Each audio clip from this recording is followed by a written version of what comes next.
اللہ تعالیٰ فرماتا ہے خبردار، اللہ کے ذکر سے ہی دلوں کو اطمینان حاصل ہوتا ہے، اللہ کے ذکر سے ہی دل کو سکون حاصل ہوتا ہے۔ گویا قرآن ہمیں یہ اشارہ دے رہا ہے کہ دنیا کا کوئی ڈاکٹر، کوئی حکیم، کوئی مال، کوئی منصب اور کوئی انسان تمہارے دل کو سکون نہیں دے سکتا، تمہارے دل کو آرام نہیں دے سکتا، قرار نہیں دے سکتا۔ حکیم تمہیں دوا دے سکتا ہے مگر سکون نہیں دے سکتا، دولت تمہیں آرام دے سکتی ہے مگر اطمینان نہیں دے سکتی، لوگ تمہارا ساتھ دے سکتے ہیں مگر دل کے زخم لوگ نہیں بھر سکتے۔ سکون اگر کہیں ہے تو صرف اس دروازے پر ہے جس دروازے سے کبھی کوئی خالی نہیں لوٹا، اور وہ دروازہ ہے اللہ کا گھر۔ سکون کہیں اگر ہے تو صرف اسی دروازے پر ہے، صرف اسی دروازے پر ہے جس دروازے سے آج تک کبھی کوئی خالی لوٹا ہی نہیں، اور وہ دروازہ ہے میرے اللہ کا گھر، وہ رب العالمین کا دروازہ ہے۔ اللہ تعالیٰ خود اپنے بندوں سے فرما رہا ہے، اے میرے بندو، اگر تم سکون چاہتے ہو تو لوگوں کے دروازوں پر مت بھٹکو، میرے دروازے پر آ جا۔ اگر تم سکون چاہتے ہو، اگر دل کی ویرانی ختم کرنا چاہتے ہو تو میرے ذکر سے اپنا تعلق جوڑ لو نا۔ اگر آنکھوں کی بے خوابی ختم کرنا چاہتے ہو تو رات کی تنہائی میں مجھ سے بات کیا کرو، یہ میرا اللہ فرما رہا ہے۔ اگر تم سکون چاہتے ہو، قرار چاہتے ہو، آنکھوں کی بے خوابی ختم کرنا چاہتے ہو تو رات کی تنہائی میں رب سے بات کیا کرو۔ سبحان اللہ۔ حضرت سیدنا علی المرتضیٰ شیر خدا کرم اللہ وجہ الکریم نے فرمایا جب میرا جی چاہتا ہے کہ میں اپنے رب سے بات کروں تو میں نماز پڑھنے لگ جاتا ہوں۔ جب میرا جی چاہتا ہے کہ میں اپنے رب سے بات کروں، جب رب سے بات کرنے کو دل کرے نا میرا، تو میں کیا کرتا ہوں؟ نماز پڑھنے لگ جاتا ہوں۔ اور جب میرا جی چاہتا ہے کہ میرا رب مجھ سے کلام کرے تو میں قرآن اٹھاتا ہوں، پڑھنے لگ جاتا ہوں۔ میرے محترم بھائیوں، آج ہمارے پیٹ بھرے ہوئے ہیں، ہمارے گھروں میں سامان موجود ہے، دنیا کی ہر ایک نعمت موجود ہے، ہر ایک سامان موجود ہے، ہماری ہر خواہشات پوری ہو رہی ہے، مگر ہماری روح بھوکی ہے۔ ہمارا پیٹ بھرا ہوا ہے، پیٹ کے اندر مال ہی مال ہے، مگر ہماری روح بھوکی ہے۔ اور جب روح بھوکی ہو جائے تو انسان کے پاس دنیا کی ہر نعمت ہونے کے باوجود بھی دل بے چین رہتا ہے۔ جب روح بھوکی ہو جائے تو انسان کا دل کرتا ہے بس اب تنہائی میں ہی زندگی گزاروں، تنہائی میں وقت گزاروں، بس روتا ہی رہوں، روتا ہی رہوں۔ ہم دنیا کے لیے روتے ہیں، دنیا کے لیے بھاگتے ہیں، دنیا کے لیے جاگتے ہیں، مگر اپنے گناہوں پر رونے کے لیے ہمارے پاس کوئی وقت نہیں ہے۔ میرے کریم نبی کا فرمان عالی شان ہے، صحابہ، دلوں پر بھی زنگ لگ جاتا ہے، جس طرح لوہے پر زنگ لگ جاتا ہے اسی طرح دلوں پر بھی زنگ لگ جاتا ہے۔ جب لوہے پر زنگ لگ جائے تو وہ اپنی چمک کھو دیتا ہے۔ جب لوہے پر زنگ لگ جاتا ہے نا تو لوہا اپنی چمک کھو دیتا ہے، اپنی خوبصورتی کھو دیتا ہے، لوہا اپنی چمک کھو دیتا ہے۔ اور جب انسانی دل پر گناہوں کا زنگ لگ جائے تو انسان اپنی روحانی روشنی کھو بیٹھتا ہے، لوہا اپنی چمک کھو دیتا ہے، انسان اپنی روحانی روشنی کھو بیٹھتا ہے۔ میرے محترم بھائیوں، ذرا اپنے دل پر ہاتھ رکھ کر سوچو، اپنے دل پر ہاتھ رکھ کر سوچو، اپنے اندر کے مفتی سے پوچھو کہ آخری بار تم نے تنہائی میں بیٹھ کر اپنے رب سے کب بات کی تھی؟ آخری بار تمہاری آنکھ سے اللہ کے خوف میں آنسو کب نکلے تھے؟ آخری بار تمہیں اپنے گناہوں پر شرمندگی کب ہوئی تھی؟ اگر تمہیں اب بھی کبھی رونا نصیب ہو جاتا ہے تو تمہیں مبارک ہو۔ اس دور میں بھی، اس معاشرے میں بھی جہاں بے حیائی ہی بے حیائی ہے، اس دور میں رہ کر اگر اب بھی کبھی کبھار تمہیں رونا نصیب ہو جاتا ہے تو پھر تمہیں مبارک ہو کہ ابھی بھی تمہارے دل میں ایمان کی روشنی باقی ہے۔ لیکن اگر آنکھیں خشک ہو چکی ہیں، دل نصیحت سن کر بھی نہیں پگھلتا اور گناہ کرنے کے بعد بھی بے چینی محسوس نہیں ہوتی تو پھر اپنے حال پر ڈر جاؤ۔ اگر گناہ کرنے کے بعد بھی بے چینی محسوس نہیں ہوتی تو پھر اپنے حال پر ڈر جاؤ، کیونکہ یہ دل کے سخت ہونے کی علامت ہے، یہ دل کے سخت ہونے کی علامت ہے۔ اس لیے تو میرے کریم نبی نے فرمایا تھا اگر دل پتھر بن جائیں تو یتیموں کے سروں پر شفقت بھرا ہاتھ رکھا کرو۔ اگر تمہارے دل پتھر بن جائے نا، اس پتھر دلوں کو نرم کرنے کا ایک ہی نسخہ ہے کہ یتیموں کے سروں پر شفقت بھرا ہاتھ رکھا کرو۔ یہ دل کے سخت ہونے کی علامت ہے کہ گناہ کرنے کے بعد بھی اگر دل کے اندر بے چینی محسوس نہیں ہوتی۔ یاد رکھو، جس دل میں اللہ کی محبت کم ہو جاتی ہے نا، وہاں دنیا کی فکریں لشکر بنا کر حملہ کر دیتی ہیں۔ پھر انسان کے پاس دولت بھی ہوتی ہے، جب دنیا کی فکریں، دنیا کے غم لشکر بنا کر انسان کے دل پر حملہ کر دیتے ہیں، پھر انسان کے پاس دولت بھی ہوتی ہے، عزت بھی ہوتی ہے، آسائشیں بھی ہوتی ہیں، مگر سکون نہیں ہوتا۔ سب کچھ ہوتا ہے، دل ویران رہتا ہے، دل بے چین رہتا ہے۔ ایک مرتبہ ایک بادشاہ کسی اللہ والے کے پاس سے گزرا اور پوچھنے لگا، اے اللہ والے،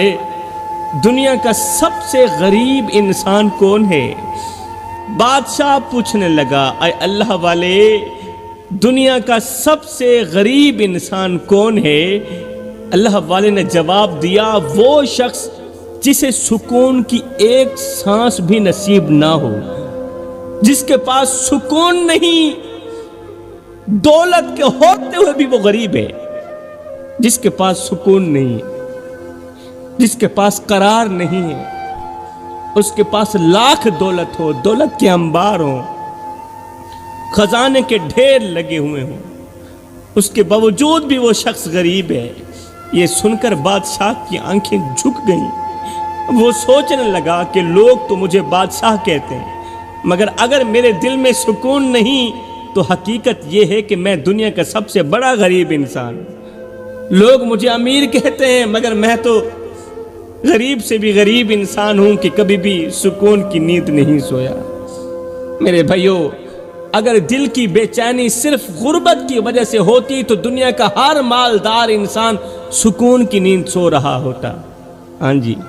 مگر حقیقت اس کے بالکل برعکس ہے۔ آج کتنے ہی لوگ ایسے ہیں جن کے پاس بڑے بڑے گھر ہیں، قیمتی گاڑیاں ہیں، دولت کے انبار ہیں، عزت ہے، شہرت ہے، لوگ ان کے ایک اشارے کے منتظر رہتے ہیں، مگر پھر بھی رات کو بستر پر لیٹ کر کروٹیں بدلتے رہتے ہیں، نیند نہیں آتی، دل بے چین رہتا ہے، دل بے قرار رہتا ہے۔ اللہ، اس دل کو کیا ہو گیا؟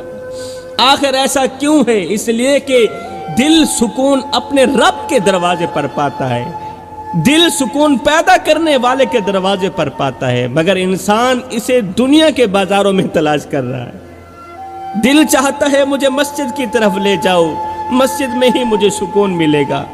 اللہ والے کی محفل میں لے جاؤ، اللہ والے کی مجلس میں لے جاؤ، وہاں پر میں سکون پاؤں گا، مگر انسان کہتا ہے نہیں نہیں نہیں، میں تجھے دنیا کے بازاروں میں لے چلتا ہوں۔ دل کا تعلق تو اپنے رب سے مضبوط ہونا چاہیے تھا، مگر انسان نے اسے دنیا کی محبت کے ساتھ جوڑ لیا۔ میرے بھائیو، اللہ تعالیٰ قرآن کریم میں فرماتا ہے کہ جو میرے ذکر سے منہ موڑے گا اس کی زندگی تنگ کر دی جائے گی۔ جو میں رب کے ذکر سے منہ موڑ لے گا نا، میں رب اس کی زندگی تنگ کر دوں گا۔ غور کرنے والی بات ہے، توجہ طلب بات ہے۔ تنگ زندگی صرف یہ نہیں کہ انسان کے پاس پیسے نہ ہوں، بلکہ بعض اوقات انسان مال میں ڈوبا ہوا ہوتا ہے مگر سکون سے محروم ہوتا ہے، یہ بھی زندگی تنگ ہی ہے۔ لوگوں کے ہجوم میں بیٹھ کر بھی تنہائی محسوس کرتا ہے، یہ تنگی نہیں ہے تو اور کیا ہے؟ پیسوں کے ڈھیر کے اوپر بیٹھ کر بھی دل بے چینی کا سبب بنا ہوا ہے، یہ تنگی نہیں ہے تو اور کیا ہے؟ یہ جو گناہ ہے نا، گناہ، یہ بھی دل کی بے چینی کی ایک بہت بڑی وجہ بنتے ہیں۔ یہ جو گناہ آپ کرتے ہیں اور آپ کو پتہ تو ہوتا ہے کہ میں غلط کر رہا ہوں، جب بندہ پہلی بار گناہ کرتا ہے تو دل بندے کو ملامت کرتا ہے، دوسری بار گناہ کرتا ہے تو ملامت کم ہو جاتی، پھر آہستہ آہستہ گناہ عادت بن جاتا ہے، پھر آہستہ آہستہ یہ گناہ عادت بن جاتے ہیں، اور ایک وقت ایسا آتا ہے کہ انسان گناہ تو کرتا رہتا ہے مگر دل کو تکلیف محسوس ہی نہیں ہوتی۔ پہلی مرتبہ اتنی بڑی تکلیف محسوس ہوئی تھی جب پہلی مرتبہ تو اللہ کی نافرمانی کر رہا تھا، گناہ کر رہا تھا، اتنی بڑی تکلیف محسوس ہو رہی تھی، مگر اب تو دل کو تکلیف ہوتی نہیں جتنا بڑا گناہ کر لو۔ یہی وہ خطرناک مقام ہے جہاں سے دل کی تباہی شروع ہو جاتی ہے۔ میرے بھائیو، آج ہمارا حال یہ ہو چکا ہے کہ ذرا سی پریشانی آ جائے تو ہم شکوے شروع کر دیتے ہیں، معمولی سی تکلیف آ جائے تو ہم رونا شروع کر دیتے ہیں، کوئی خواہش پوری نہ ہو تو ہم تقدیر سے ناراض ہو جاتے ہیں، اللہ سے بھی ناراض ہو جاتے ہیں، اور بعض اوقات تو انسان اتنا بے صبرا ہو جاتا ہے کہ اپنے رب سے ہی شکوہ کرنے لگ جاتا، حالانکہ ہمیں یہ معلوم ہی نہیں ہوتا کہ یہ جو پریشانی ہمارے دروازے پر آئی ہے، ہو سکتا ہے یہ ہمارے گناہوں کو دھونے آئی ہو، ہماری بدکاریوں کو دھونے آئی ہو سکتا ہے یہ ہمیں جہنم کی آگ سے بچانے آئی ہو سکتا ہے یہ ہمارے درجات بلند کرنے آئی اور ہو سکتا ہے یہ مصیبت دراصل ہمیں اللہ کی طرف جوڑنے آئی ہو، اور یہ بھی ہو سکتا ہے کہ اللہ کی طرف سے بھیجا گیا وہ تحفہ ہو، یہ مصیبت اللہ کی طرف سے بھیجا گیا وہ تحفہ ہو جس کے بدلے میں قیامت کے دن ہمیں ایسی نعمت ملنے والی ہو جس کا آج ہم تصور بھی نہیں کر سکتے۔ یہ بھی ہو سکتا ہے۔ میرے محترم بھائیو، ذرا حضرت سیدنا ایوب علیہ السلام کی زندگی کو دیکھو، ایوب کی زندگی کا وہ دردناک منظر اپنی آنکھوں کے سامنے لاؤ نا ذرا۔ مال چلا گیا، اولاد چلی گئی، صحت تھی وہ بھی چلی گئی، جسم بیماری اور زخموں سے چور چور ہو گیا، وہ لوگ بھی ساتھ چھوڑ گئے جو کبھی آپ کی مجلسوں میں بیٹھنے پر فخر کیا کرتے تھے، مگر حیرت کی بات یہ ہے کہ اتنی بڑی آزمائشوں کے باوجود ان کی زبان پر شکوے کا ایک لفظ بھی نہ نکلا۔ جسم کا ہر حصہ درد میں ڈوبا ہوا ہے ایوب علیہ السلام کا، راتیں تکلیف میں گزر رہی ہیں، دن آزمائشوں میں گزر رہے ہیں، مگر دل میں ہے تو صرف شکر ہے، دل میں ہے تو صرف صبر ہے۔ اور ایوب علیہ السلام بار بار یہی کہتے جا رہے ہیں، بار بار یہی کہتے جا رہے ہیں، میرے رب اگر یہ آزمائش تیری طرف سے ہے تو تیرا ایوب بھی تیری اس آزمائش کو اپنی آنکھوں پہ رکھتا ہے۔ محبت کا دعویٰ تو ہر کوئی کرتا ہے مگر محبت کی سچائی تکلیف کے وقت ہی ظاہر ہوتی ہے۔ عشق کی جو سچائی ہوتی ہے نا، عشق کی جو حقیقت ہوتی ہے نا، ہمیشہ درد کے وقت ظاہر ہوتی ہے۔ خوشیوں میں اللہ کا شکر ادا کرنا آسان ہے میرے بھائیو، خوشیوں میں اللہ کا شکر ادا کرنا آسان ہے، مگر درد کے سمندر میں ڈوب کر بھی اپنے رب سے محبت کرنا، اپنے رب کا شکر ادا کرنا، یہ صرف اللہ کے خاص بندوں کا کام ہے۔ کبھی کبھی ایسا لگتا ہے جیسے صبر خود حضرت ایوب علیہ السلام کے دروازے پر آ کر بیٹھ گیا۔ ایسا لگتا ہے نا جب ایوب کی وہ کہانی پڑھتے ہیں، ایسا لگتا ہے جیسے صبر خود حضرت ایوب علیہ السلام کے دروازے پر آپ کی چوکھٹ پر آ کر بیٹھ گیا۔ حضرت ایوب اپنی تکلیف کو بھی دیکھتے تھے مگر ساتھ میں رب کی رحمت کو بھی دیکھتے تھے، وہ بیماری کو بھی محسوس کرتے تھے مگر اپنے رب کی حکمت پر بھی یقین رکھتے تھے، پختہ یقین رکھتے تھے۔ اور پھر ایک دن وہ وقت بھی آیا، ایک دن وہ لمحہ بھی آیا جب آسمانوں میں حضرت ایوب علیہ السلام کے صبر کا چرچا عام ہوا اور رحمت الہی جوش میں آ گئی، اور جب رحمت الہی جوش میں آتی ہے تو پھر ناممکن بھی ممکن میں بدلتے نظر آتے ہیں۔ پھر اللہ تعالیٰ نے ایوب علیہ السلام کی بیماری کو شفا میں بدل دیا، تنہائی کو خوشی میں بدل دیا، محرومی کو نعمت میں بدل دیا، اور ایسا بدلا کہ دنیا قیامت تک حضرت ایوب علیہ السلام کا نام صبر کی مثال کے طور پر لیتی رہے گی۔ میرے محترم بھائیو، یاد رکھو مصیبت ہمیشہ رہنے کے لیے نہیں آتی، رات ہمیشہ رہنے کے لیے نہیں آتی، آزمائش ہمیشہ رہنے کے لیے نہیں آتی، لیکن جو شخص مصیبت میں بھی اپنے رب کا ہو جاتا ہے نا، پھر ایک وقت ایسا آتا ہے کہ رب بھی اسے پوری دنیا کے سامنے اپنا محبوب بندہ بنا ہی لیتا ہے۔ حضرت سیدنا یعقوب علیہ السلام کا درد بھی یاد کرو، جب برسوں تک اپنے بیٹے یوسف علیہ السلام کی جدائی میں روتے رہے، بیٹے کی جدائی میں روتے رہے حضرت یعقوب علیہ السلام، یہاں تک کہ آنکھوں کی بینائی چلی گئی، مگر پھر بھی زبان پر صبر تھا اور دل میں اللہ پر پختہ یقین تھا، زبان پر شکر گزاری ہی شکر گزاری تھی۔ تصور تو کرو، ایک باپ ہر روز اپنے بیٹے کو یاد کر کے رو رہا ہے، ہر وقت ہر لمحے اپنے بیٹے کو یاد کر کر کے رو رہا ہے، ہر دروازے کی طرف دیکھتا ہے، ہر آنے والے سے امید لگاتا ہے، مگر سال گزر جاتے ہیں اور بیٹا واپس نہیں آتا، پھر بھی وہ یہ نہیں کہتا اے اللہ تو نے میرے ساتھ ایسا کیوں کیا؟ ایک ہی تو یوسف تھا جس سے میں بے حد محبت کرتا تھا، نہیں، بلکہ وہ کہتا ہے میں اپنا غم اور اپنی فریاد صرف اللہ کے سامنے پیش کرتا ہوں، اگر میرا اللہ میری اس آزمائش میں راضی ہے تو یعقوب بھی راضی ہے، اگر میرا اللہ میری اس پریشانی میں راضی ہے تو یعقوب بھی راضی ہے۔ میرے کریم آقا جناب حضرت محمد مصطفیٰ صلی اللہ علیہ وسلم کی زندگی کا درد تو ایسا ہے کہ سن کر دل کانپ جاتا ہے۔ بچپن میں والد کا سایہ اٹھ گیا، پھر والدہ بھی دنیا سے چلی گئی، پھر دادا بھی رخصت ہو گئے، جوانی آئی تو اپنے ہی لوگوں نے جھٹلا دیا، پتھر مارے، مذاق اڑایا، طائف کی گلیوں میں لولہان کر دیا، اور پھر وہ منظر بھی آیا جب اپنے جوان بیٹے حضرت ابراہیم رضی اللہ تعالی عنہ کو قبر میں اتارنا پڑا۔ آنکھوں سے آنسو جاری تھے، دل غمگین تھا، مگر زبان پر پھر بھی اپنے رب کی رضا تھی۔ جن لوگوں کو اللہ نے اپنی محبت کے لیے چنا تھا، قسم ہے اللہ پاک کی، ان کی زندگیاں آزمائشوں سے بھری ہوئی تھی۔ جن کو اللہ تعالیٰ نے اپنا محبوب بنا کر دنیا میں بھیجا تھا، ان کی زندگیاں آزمائشوں سے بھری ہوئی تھی، پریشانیوں سے بھری ہوئی تھی۔ تو پھر ہم اور آپ کون ہیں کہ چند دن کی پریشانی پر شکوے شروع کر دیتے؟ یاد رکھو، ہر آنسو سزا نہیں ہوتا، بعض آنسو انعام بھی ہوتے ہیں، ہر مصیبت غضب نہیں ہوتی، بعض مصیبتیں رحمت بھی ہوتی ہیں، اور ہر تکلیف تباہی نہیں ہوتی، بعض تکلیفیں انسان کو اپنے رب کی اتنا قریب کر دیتی ہیں جتنا وہ ساری زندگی عبادت کر کے بھی اپنے رب کے قریب نہیں ہو پایا تھا۔ میرے بھائیو، ہو سکتا ہے آج جس پریشانی پر تم رو رہے ہو،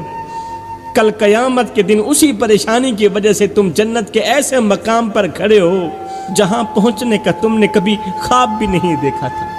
اس لیے میں کہتا ہوں میرے بھائیو، زندگی میں جب پریشانیاں آئیں تو صبر کر لینا،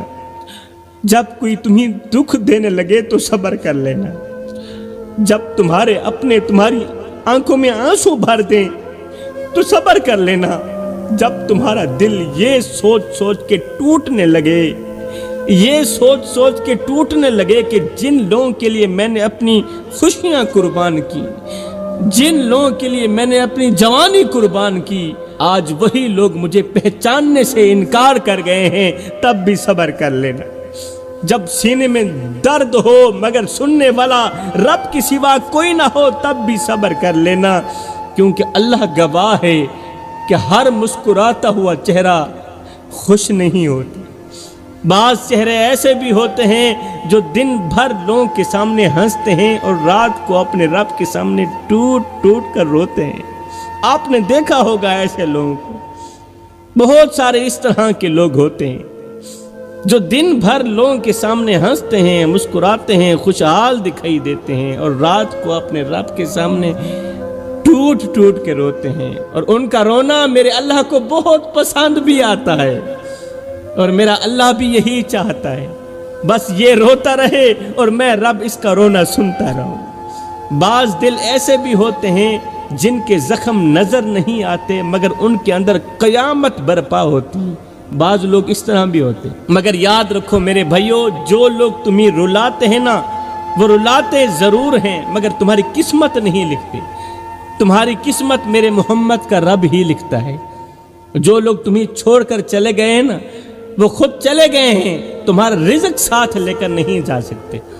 تمہارا رزق ساتھ لے کر نہیں گئے ہو۔ اس لیے صبر کرنا، اللہ پر توکل رکھنا۔ کبھی کبھی اللہ بندے کو لوگوں سے دھوکہ اس لیے بھی کھلاتا ہے تاکہ اس کا بندہ لوگوں پر نہیں بلکہ اپنے رب پر بھروسہ کرنا سیکھ لے، ہاں اپنے رب پر یقین کرنا سیکھ لے، کیونکہ اللہ کے بندے کا یقین کمزور بھی تو ہو سکتا ہے نا۔ اسی یقین کو پختہ کرنے کے لیے اللہ تعالیٰ کبھی کبھار لوگوں سے دھوکے کھلاتا ہے۔ کبھی کبھی اللہ اپنے بندے کو تنہا اس لیے بھی کر دیتا ہے تاکہ بندہ جان لے کہ اصل سہارا تو صرف اللہ ہی ہے، اصل سہارا تو صرف میرا اللہ ہی ہے۔ جب کوئی ہاتھ اور ساتھ دونوں چھوڑ دیتا ہے نا تو پھر اللہ تعالیٰ انگل پکڑنے والا کوئی نہ کوئی بھیج ہی دیتا ہے۔ اور یاد رکھو، جو شخص کسی معصوم دل کو رلاتا ہے نا، جو کسی بے گناہ انسان کا جینا حرام کرتا ہے، وہ اللہ کی پکڑ سے بچ نہیں سکتا، وہ اللہ کی پکڑ سے بچ نہیں سکتا، وقت لگ سکتا ہے۔ میرا رب تو وہ ہے جس نے فرعون جیسے اور نمرود جیسے خود کو خدا کہنے والوں کو عبرت کا نشانہ بنا دیا، تو کس بات کی مولی ہے؟ آج کا دکھی انسان کہتا ہے میں صبر کر رہا ہوں، میں صبر کر رہا ہوں، پھر کہتا ہے میں ہار بھی چکا ہوں۔ ایک طرف کہتا ہے میں صبر کر رہا ہوں، دوسری طرف کہتا ہے کہ میں ہار چکا ہوں۔ میرے بھائی، صبر کرنے والا ہارا ہوا انسان نہیں ہوتا، صبر کرنے والا ہارا ہوا انسان نہیں ہوتا، صبر کرنے والا وہ بہادر انسان ہوتا ہے جو اپنے آنسو لوگوں سے چھپا کر اپنے رب کے حوالے کر دیتا ہے، جو لوگوں کے سامنے آنسو ضائع نہیں کرتا، اپنے رب کے سامنے رو کر آنسوں کو قیمتی بنا دیتا ہے۔ اور جب بندہ اپنے دکھ اللہ کے حوالے کر دیتا ہے نا، تو پھر ایک دن ایسا آتا ہے، ایک دن ایسا ضرور آتا ہے کہ اللہ خود فرماتا ہے اے میرے صبر کرنے والے بندے، آنا، میں تیرے آنسوں کو مسکراہٹ میں بدل دوں، تیرے دکھوں کو، تیرے غموں کو، تیری پریشانیوں کو خوشیوں میں بدل دوں، اور تیری قسمت کی لکیر اس طرح کھینچوں کہ قسمت کے سکندر بھی تیرے نصیب کو دیکھیں تو رشک کریں۔ میرے محترم بھائیو، کبھی کبھی انسان کی زندگی میں ایسا وقت بھی آتا ہے جب اسے لگتا ہے کہ اب سب کچھ ختم ہو گیا ہے، وہ لوگوں کے درمیان بیٹھا ہوتا ہے مگر اندر سے بالکل تنہا ہوتا ہے، باہر لوگوں کے درمیان بیٹھا ہوتا ہے، ہجوم میں بیٹھا ہوتا ہے مگر وہ اندر سے بالکل تنہا بیٹھا ہوتا ہے۔ اس کے چہرے پر مسکراہٹ ہوتی ہے مگر دل کے اندر غموں کا قبرستان آباد ہوتا ہے۔ وہ کسی کو اپنے زخم نہیں دکھاتا کیونکہ اسے ڈر ہوتا ہے کہ لوگ اس کے درد کا مذاق اڑائیں گے۔ میرے بھائیو، بعض درد ایسے ہوتے ہیں جو زبان سے بیان نہیں کیے جا سکتے، بعض آنسو ایسے ہوتے ہیں جو آنکھوں سے نہیں بلکہ دل سے بہہ جاتے ہیں، اور بعض راتیں ایسی ہوتی ہیں جن میں انسان سوتا نہیں بلکہ اپنے ٹوٹے ہوئے خوابوں کی لاشیں ہی گنتا رہتا۔ یاد رکھو، زندگی کا سب سے بڑا دکھ غربت نہیں ہے، زندگی کا سب سے بڑا دکھ پیسوں کا نہ ہونا نہیں ہے، بیماری نہیں، تنہائی نہیں۔ زندگی کا سب سے بڑا دکھ یہ ہے کہ انسان اپنے رب سے دور ہو جائے اور شیطان کے قریب ہو جائے، کیونکہ جب رب قریب ہو تو اندھیری راتیں بھی روشن محسوس ہوتی ہیں، اور جب رب سے تعلق کمزور ہو جائے تو روشن دن بھی ویران لگنے لگتے ہیں۔ دنیا کا عجیب دستور ہے، لوگ تمہاری کامیابی پر تالیاں بجاتے ہیں مگر تمہارے آنسوؤں کا وزن نہیں جانتے۔ تمہاری کامیابی پر تالیاں ضرور بجاتے ہیں مگر یہ جو تمہاری آنکھوں سے آنسو نکل رہے ہیں نا، ان کا وزن نہیں جانتے۔ لوگ تمہاری ہنسی دیکھتے ہیں مگر وہ راتیں نہیں دیکھتے جن میں تم نے تکیاں آنسوؤں سے بھگو دیا تھا، وہ راتیں نہیں جانتے۔ مگر ایک ذات ہے جو تمہارے دل کے ہر درد کو جانتی ہے، ایک ذات ہے جو تمہارے ہر آنسوں کو گنتی ہے، تمہاری ہر خاموش آہ کو سنتی ہے۔ اللہ تعالیٰ تمہارے لبوں سے نکلنے والے الفاظ سے پہلے تمہارے دل کی کیفیت کو جانتا ہے۔ اس لیے میرے بھائیو، اگر کبھی ایسا وقت آ جائے کہ پوری دنیا تمہیں چھوڑ دے، اگر کبھی ایسا وقت آ جائے کہ تمہاری آواز سننے والا کوئی نہ رہے، اگر کبھی ایسا وقت آ جائے کہ تمہیں لگے کہ اب میرے پاس کچھ نہیں بچا، تو یاد رکھنا تمہارے پاس ابھی بھی تمہارا رب موجود ہے۔ اور جس انسان کے پاس رب موجود ہو، اللہ موجود ہو، حقیقت میں وہ کبھی اکیلا نہیں ہوتا۔ بعض لوگ ساری زندگی لوگوں کے دروازے کھٹکھٹاتے رہتے ہیں مگر سکون نہیں پاتے، اور بعض لوگ رات کے آخری پہر اپنے رب کے سامنے 2 آنسو بہا دیتے ہیں اور ان کے دلوں کی دنیا بدل جاتی ہے۔ 2 آنسو ان کے دلوں کی دنیا بدل کے رکھ دیتے ہیں۔ دنیا تمہیں وہ نہیں دے سکتی جس کی تلاش تمہارے دل کو ہے، کبھی نہیں دے سکتی، کیونکہ دل کو سکون دولت سے نہیں ملتا، دل کو قرار دولت سے نہیں ملتا، دل کو سکون تعریفوں سے نہیں ملتا، دل کو سکون لوگوں کی محبت سے بھی نہیں ملتا۔ دل کو سکون تو صرف اس وقت ملتا ہے جب بندہ اپنے رب کے قریب ہو جاتا ہے۔ اور یاد رکھو، جو دل اللہ کے دروازے تک پہنچ جائے، جو دل مسجد تک پہنچ جائے، پھر دنیا کی بڑی سی بڑی آندھی بھی اسے مکمل طور پر تباہ نہیں کر سکتی۔ میرے بھائیو، انسان اس دنیا میں ہمیشہ رہنے کے لیے نہیں آئے، لیکن عجیب بات یہ ہے کہ وہ ساری زندگی ایسے گزارتا ہے جیسے اسے کبھی مرنا ہی نہیں۔ وہ گھر بناتا ہے، آج کا انسان منصوبے بناتا ہے،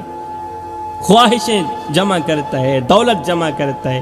لوگوں کو خوش کرنے میں اپنی پوری زندگی لگا دیتا ہے، مگر ایک چیز بھول جاتا ہے، اور وہ یہ ہے کہ ایک دن اسے اپنے رب کے سامنے بھی کھڑا ہونا ہے، اپنے رب کے سامنے منہ بھی دکھلانا ہے۔ میرے بھائیو،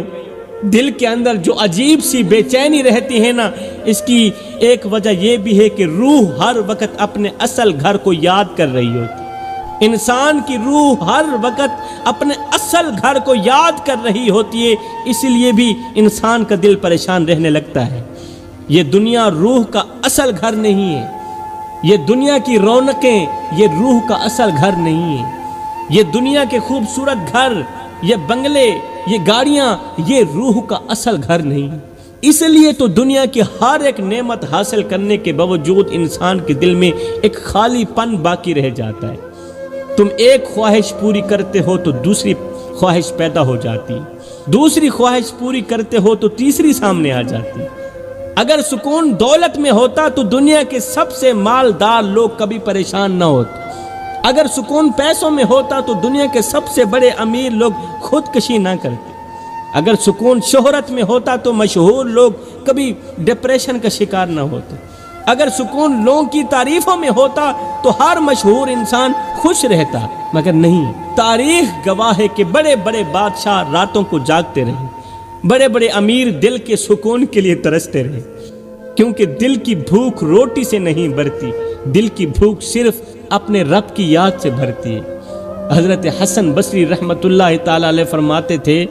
کہ میں نے ایسے لوگوں کو دیکھا ہے جن کے چہروں پر نور تھا، حالانکہ ان کے پاس دنیا کا مال نہیں تھا، پھر بھی چہروں پر نور تھا، پیسہ نہیں تھا، چہرے پر نور تھا، کھانے پینے کی چیزیں بھی نہیں تھیں، چہرے پر نور تھا۔ اور ایسے لوگوں کو بھی دیکھا ہے جن کے خزانوں کی چابیاں اونٹوں پر لادی جاتی تھیں، مگر ان کے دل بے سکون تھے، ان کے چہرے بے سکون تھے، ان کے چہرے کالے سیاہ تھے، ان کے اندر کی دنیا ویران ہوئی تھی۔ ذرا قبرستان جا کر دیکھو نا، وہاں بادشاہ بھی دفن ہیں اور فقیر بھی دفن ہیں، وہاں خوبصورت لوگ بھی دفن ہیں اور طاقتور لوگ بھی دفن ہیں، وہاں وہ لوگ بھی سو رہے ہیں جنہوں نے کبھی سوچا تھا کہ ابھی تو بہت زندگی باقی ہے، لیکن آج ان کے محل خاموش ہیں، ان کے کمرے خاموش ہیں، ان کے بستر خاموش ہیں اور ان کی آوازیں خاموش ہیں۔ یہی حقیقت جب انسان بھول جاتا ہے، یہی کڑوا سچ جب انسان بھول جاتا ہے تو دل بے چین ہو جاتا ہے، پھر دل بے قرار ہو جاتا ہے، کیونکہ دل جانتا ہے کہ وہ ایک مسافر ہے۔ انسان تو نہیں جانتا، نادان انسان نہیں جانتا، مگر اس کا دل جانتا ہے کہ وہ ایک مسافر ہے۔ دنیا کی سب سے بڑی دانائی یہ نہیں کہ تم کتنا کما لیتے ہو، بلکہ دنیا کی سب سے بڑی دانائی یہ ہے کہ تم اپنی منزل کو پہچان لو، اور جو شخص اپنی منزل پہچان لیتا ہے پھر دنیا کے غم اسے توڑتے نہیں بلکہ اسے اپنے رب کی